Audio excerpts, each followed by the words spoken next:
کسی زمانے میں قازقستان کے ایک سرسبز و شاداب علاقے میں ایک لڑکی سولا اپنے باپ کے ساتھ رہتی تھی۔ اس کا باپ بہت بوڑھا ہو چکا تھا۔ یہ لوگ بہت غریب تھے۔ ان کا گزارا بڑی مشکل سے ہوتا تھا۔ ان کے پاس ایک بوڑھی گائے تھی جو اب دودھ دینے کے قابل نہیں تھی۔ ایک دن غریب بوڑھے نے بیل کے ساتھ گائے کو بیل گاڑی میں جوتا۔ بیل گاڑی میں جانے والی لکڑیاں رکھیں اور بازار کی طرف روانہ ہوا تاکہ ان لکڑیوں کو بیچ کر کھانے پینے کی چیزیں خرید سکے۔ راستے میں اسے موٹے پیٹ والا ایک سوداگر ملا۔ اس نے لکڑیوں کا جائزہ لیا اور پھر بوڑھے کی طرف دیکھتے ہوئے پوچھا، اے بوڑھے، کیا تم یہ بیچو گے؟ بوڑھے نے عاجزی سے جواب دیا، کیوں نہیں حضور۔ سوداگر نے پوچھا، کتنے سکوں میں؟ بوڑھے نے کہا، سب 5 سکوں میں۔ سوداگر نے کہا، سب 5 سکوں میں؟ بوڑھے لکڑہارے نے اقرار میں سر ہلا دیا اور معاملہ طے ہو گیا۔ بوڑھا اتنا سیدھا تھا کہ وہ سوداگر کی چالاکی کو نہ سمجھ سکا۔ چالاک سوداگر جلدی سے پاس کھڑے ہوئے لوگوں کی طرف مڑا اور ان سے کہنے لگا، تم لوگوں نے سن لیا کہ لکڑہارے نے سب 5 سکوں میں بیچنے کا سودا کیا ہے۔ سوداگر نے لفظ سب پر زور دیا۔ وہاں کھڑے ہوئے لوگوں نے اپنا سر ہلا کر ہاں کا اشارہ کیا۔ اب موٹے سوداگر نے بوڑھے سے کہا کہ بیل گاڑی کو میرے گھر کے صحن میں لے آؤ۔ جیسے ہی بوڑھے نے لکڑیاں اتارنے کے لیے رسیاں کھولنی شروع کی، سوداگر نے تیزی سے اپنی جیب سے 5 سکے نکالے اور غریب لکڑہارے کو دیتے ہوئے کہا، اے بوڑھے، یہ سکے لے اور یہاں سے نکل جا۔ بوڑھے نے حیرت سے سوداگر کی طرف دیکھا تو سوداگر نے کہا، تم نے کہا تھا نا کہ سب 5 سکوں میں بیچو گے، کیا تم نے نہیں کہا تھا؟ سب سے مراد بیل گاڑی، اس کا جانور اور یہ سارا سامان ہے۔ غریب بوڑھا یہ سن کر ہکا رہ گیا۔ پھر اس نے غصے سے کہا، تمہارا اور میرا سودا ختم ہے۔ لیکن بد نیت سوداگر بھلا کب ماننے والا تھا۔ اس نے غصے سے بوڑھے کو جھڑکا اور رسیاں اس کو تھماتے ہوئے کہا، سودا کیسے ختم ہو سکتا ہے؟ تم کسی بھی طرح معاہدے کے خلاف ورزی نہیں کر سکتے۔ یہ میری خوش قسمتی ہے کہ میرے پاس اتنے گواہ ہیں۔ اب اس کا ایک ہی حل ہے کہ عدالت میں جا کر فیصلہ کرایا جائے۔ بوڑھے نے سوچا، چونکہ میں غریب ہوں اس لیے عدالت بھی میرے حق میں فیصلہ نہیں دے گی، لہٰذا اس نے وہ 5 سکے اپنی جیب میں رکھے اور اپنی غربت پر افسردہ ہو کر گھر کی طرف روانہ ہو گیا۔ گھر جا کر بوڑھے نے یہ واقعہ اپنی بیٹی کو سنایا۔ بیٹی نے اسے تسلی دی اور کہا، گھبرانے کی کوئی ضرورت نہیں، کل پڑوس سے بیل اور کلہاڑا ایک دن کے لیے لے لیں گے۔ گھر میں رکھی ہوئی لکڑیوں کو بیل گاڑی میں رکھ کر میں ان کے اوپر بیٹھ جاؤں گی، پھر ہم سوداگر کے پاس جائیں گے۔ اگر وہ پوچھے کہ لکڑیاں بیچنی ہیں تو کہنا، یہ لکڑیاں لڑکی کی ہیں، اس سے سودا کر لو۔ اس منصوبے کے تحت اگلے روز باپ نے ویسا ہی کیا جیسا لڑکی نے کہا تھا۔ لکڑیوں سے لدی ہوئی بیل گاڑی لے کر وہ مکار سوداگر کی طرف گئے۔ سوداگر نے دیکھتے ہی کہا، اے بوڑھے آدمی، کیا یہ لکڑیاں بیچنے کے لیے ہیں؟ بوڑھے نے جواب دیا، یہ سامان اس لڑکی کا ہے، اس سے پوچھ لیں۔ سوداگر نے لڑکی سے پوچھا، کیا تم یہ بیچو گی؟ وہ بولی، ہاں، کیوں نہیں۔ سوداگر نے پھر پوچھا، کتنے میں؟ لڑکی نے جواب دیا، 5 سکوں میں۔ سوداگر نے پھر پوچھا، کیا سب؟ لڑکی نے کہا، ہاں۔ سوداگر نے جلدی سے پاس کھڑے ہوئے لوگوں کو گواہی کے لیے بلایا اور کہا، تم سب نے سن لیا کہ یہ لڑکی سب 5 سکوں میں دے گی؟ لوگوں نے ہاں میں اشارہ کیا تو سوداگر نے جلدی سے کہا کہ بیل گاڑی صحن کے اندر لے جاؤ۔ اس پر لڑکی نے کہا، کیا تم یہ رقم اپنے ہاتھ کے ساتھ دو گے؟ سوداگر نے کہا، کیوں نہیں، میں یہ رقم اپنے ہاتھ کے ساتھ ہی دوں گا۔ اس پر لڑکی نے پاس کھڑے ہوئے لوگوں سے کہا، تم نے سن لیا کہ سوداگر رقم اپنے ہاتھ کے ساتھ دے گا۔ کوئی نہ سمجھ سکا کہ لڑکی کیا چال چلنے والی ہے، لیکن وہ یہ ضرور دیکھنا چاہتے تھے کہ یہ لڑکی سوداگر کی مکاری سے کیسے بچے گی، اس لیے انہوں نے ہاں کہا کہ ہم نے سن لیا ہے۔ سب لوگ تماشا دیکھنے کے لیے صحن میں جمع ہو گئے۔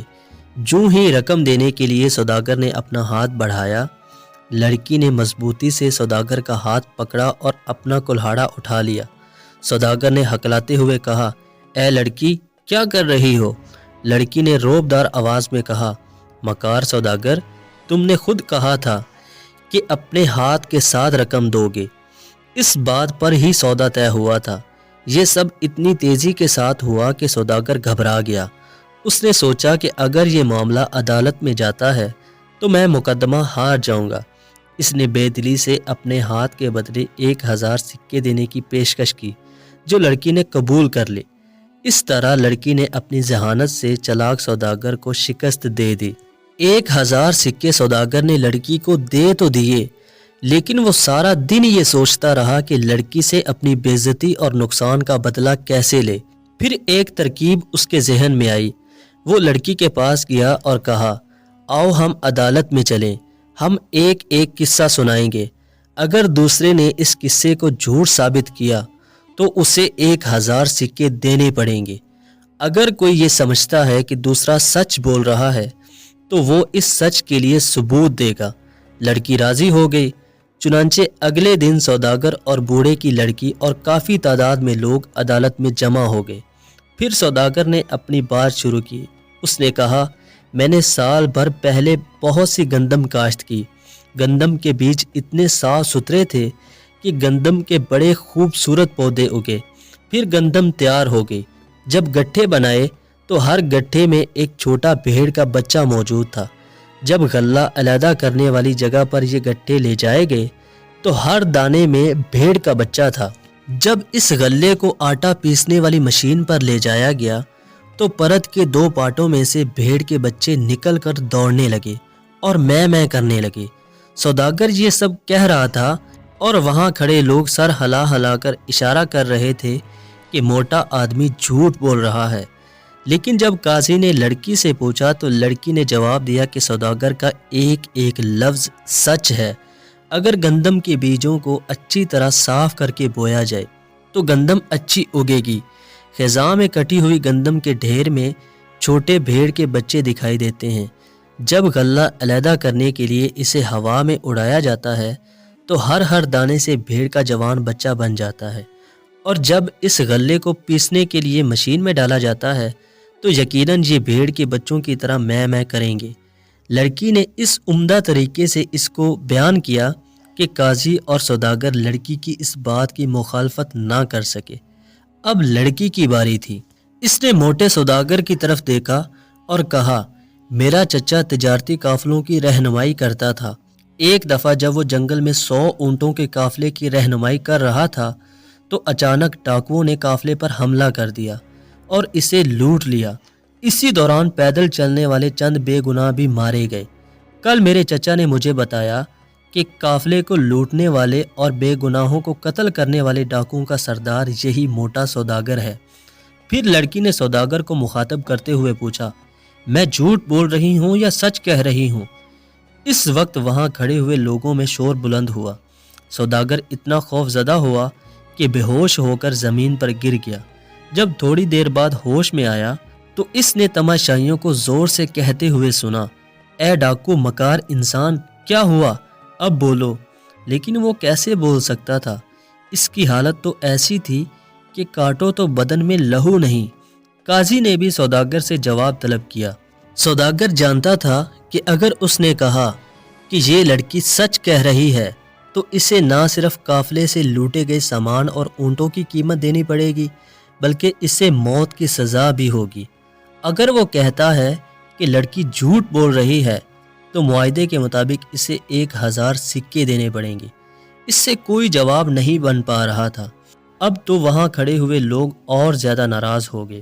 انہوں نے سوداگر کو دبوچ لیا۔ آخر سوداگر نے انتہائی مردہ آواز میں کہا، وہ جھوٹ بول رہی ہے۔ اب لڑکی بازی جیت گئی۔ جھوٹے اور مکار سوداگر کو شکست ہوئی۔ اس نے لڑکی کو 1000 سکے دیے اور کسی کو منہ دکھانے کے قابل بھی نہیں رہا۔